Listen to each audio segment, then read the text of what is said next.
good day mga ka-wiring. Ito panibagong video tutorial tayo. Ito kasing Rusi TC Macho 150 ko. Kumukurap na yung headlight niya. Nagbi-blink na siya. Pagka pinaandar mo yung motor, nagbi-blink na. Pero battery operated naman na to. Kasi pag inon mo yung susi niya, may on off switch na yan. Ito. Ayan. Kaso nagbi-blink, kumukurap. Gagawin natin ngayon, lalagyan natin ng relay. Ito, Bosch. Pwede naman yung relay na transparent o kaya naman ito. Itong mini relay. Ako ito ang ikakabit ko para ano kasi siya sa space eh. Hindi siya takaw sa space, dito ko lang kasi siya ilalagay sa loob. Papakita ko sa inyo, ito ikakabit natin. Parehas lang naman kasi sila ng wiring nito. Ayan, parehas lang sila ng wiring diagram. Papakita ko muna sa inyo yung headlight ko na kumukurap talaga. Ayan. Maliwanag kasi pero sana makita nyo. Bubuksan ko yung susi. Bubuksan ko yung headlight. Ayan. Panda rin pala natin. Sorry. Kumukurap kasi siya. Ayan. Tignan nyo yung kamay ko. Kumukurap. Lalo sa gabi, kitang-kita yung kurap niya kasi madilim, maliwanag kasi. Pero ayan o. Nagbi-blink, kumukurap. Yan ang aayusin natin ngayon mga ka-wiring. Gamit ang relay. Tuturo ko sa inyo step by step kung paano i-wiring. Para mawala yung kurap na yan. Aalisin natin yan. Okay mga ka-wiring, simulan na natin Itong relay natin na Bosch, gaya nga sa mga nauna kong video, mayroon niyang 5 terminal, 87, 86, 85, 87A sa gitna, tsaka 30. Yung 30, lagi naman yan papunta sa positive ng battery, lalagyan ng fuse. Ito yan, kinabitan ko na. Ayan, ito yung number 30 nya. Ginapang ko na yan hanggang doon sa battery. Itong kulay blue na to, papunta positive ng battery. Ito yan, pinadaan ng fuse. Yan, positive ng battery. Yan yung karugtong niya. Yan. Ngayon yung 85, itong 85 nya, ito 85 to ito.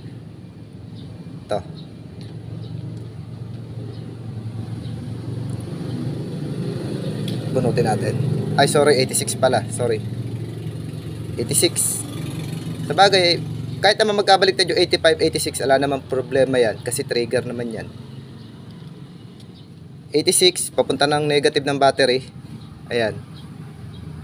Or 85, kahit 85 ilagay nyo dyan, alam magiging problema yan. Sa akin pala 86 pala yung nailagay ko. Ayan, papunta negative ng battery. Ginanto ko muna yung arrange kasi para lang mapakita ko sa inyo na tatanggalin natin yung kurap. Ayan. Pwede naman siya sa body ground o kaya sa negative ng wire. Pwede din naman doon, kaso mas applicable pagka sa negative ng battery.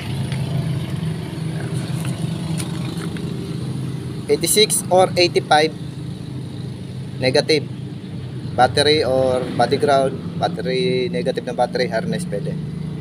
Ngayon, itong natira, itong 85 ko, ito kasi yung natira natin, tsaka 87.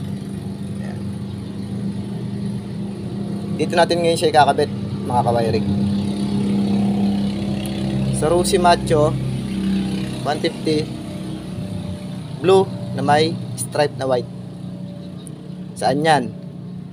Ito ang main supply ng ating switch. Ito yan mga ka-wiring. Ito yung stock ko talaga na sa switch dati dito. Yan. Nagpalit kasi ako kasi nasira itong signal light. Napakatigas.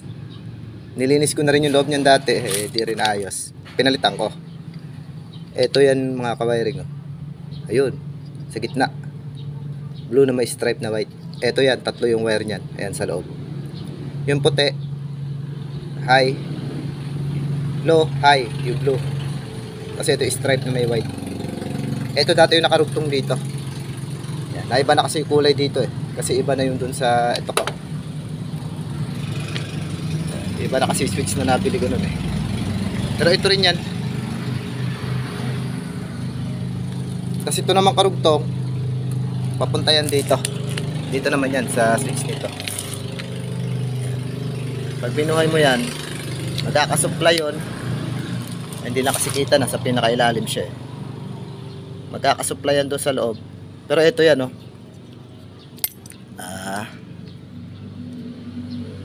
Yan, blue na may white. Kung nakikita nyo ito. Yan. Sila magkakonekta. Ngayon, kakat natin yan. Putulin natin to. Itong blue na may white, stripe white. Putulin natin. Yan. Cut na. Itong 87 dito sa main switch nung sa high and low. Ito, sa high and low. Sundan nyo lang yung wire niya mga ka-wiring. Di kayo malilito kung saan papunta yan. 87 dito. Tatanggalin natin yung corrupt ng headlight natin. Yan. Ito muna siya iti-tape. Ayusin ko pa kasi. Tapos yung 85 dito naman. Sa main doon, papunta ron sa switch natin sa ilaw. Dito naman yan. 85 or 86 ha. Kahit magkabaliktaran yung dalawa na yun, alam problema. Ganyan ko muna siya ayusin kasi marami pa akong gagawin. Papakita ko sa inyo na mawawala yung corrupt. Okay na, nakabit na natin lahat.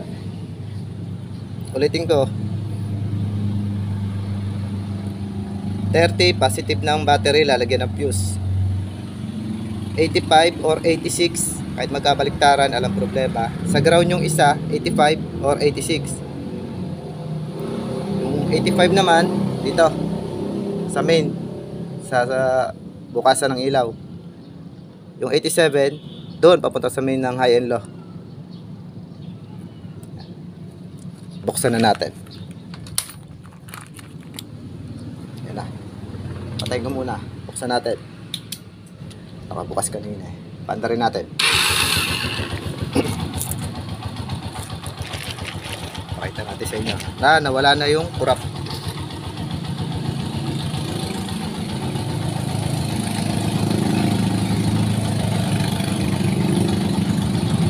Tignan niyo yung kamay ko. Kahit i-revolution natin yan. Kanina hindi natin na-i-revolution eh.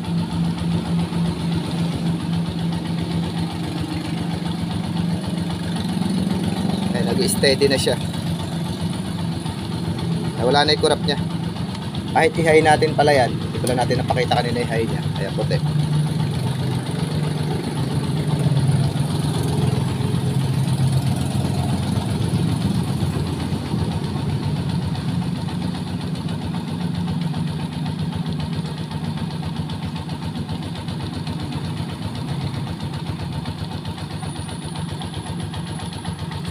Steady na.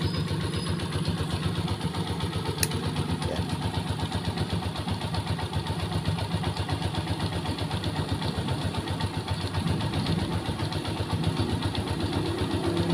Yan. Hanggang dito na lang mga ka-wiring. Kung nagustuhan niyo yung video, paki-like and share naman. Comment kayo dyan sa baba. Baka mamaya may mali tayo, may kailangan tayong improve. Comment lang kayo dyan mga ka-wiring ano. Ito pala, ito yung ikakabit ko mamaya. Pares lang naman ng wiring yan. Itong 87. Ito. 87, 87A, 85, 86, 30. 30 battery. 87 sa main ng high and low. Dito sa main ng high and low. Yan. 85 ground. O kaya 86 ground pwede. Tapos yung isa dito sa main switch. Yan, sa buhayan ng ilaw. Ganun lang mag-wiring nito, kapares lang. Nakakalito lang to kasi walang number. Yan. Salamat mga kawiring. Thank you.